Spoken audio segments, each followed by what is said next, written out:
Good morning. Good morning. I want to show you something on my wall. So this chart or infographic on my wall is called the Napoleon's March to Moscow. And we might also call it Napoleon's Foolish Miscalculation. So this classic infographic, it's an infographic by Charles Minard, shows the terrible fate of Napoleon's army in Russia.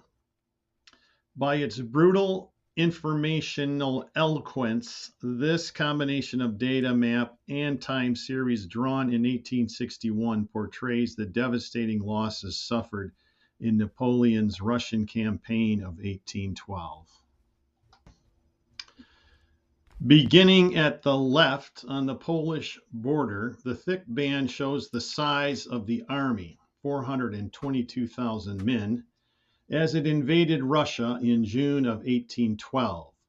The width of the band indicates the size of the army at each place on the map. You see it shrinking. He's losing people. People are dying. In September, the army reaches Moscow, which was by then sacked and deserted with 100,000 men.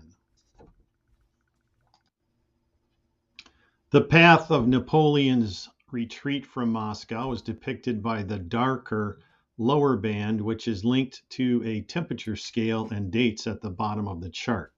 It was a bitterly cold winter and many froze on the march out of Russia. As the graphic shows, the crossing of the river was a disaster. The army finally struggled back into Poland with only 10,000 men remaining. Edward Tufte, the author of 3 books about the visual display of quantitative information, says this may well be the best statistical graphic ever drawn. It shows the tragedy of Napoleon's foolish miscalculation.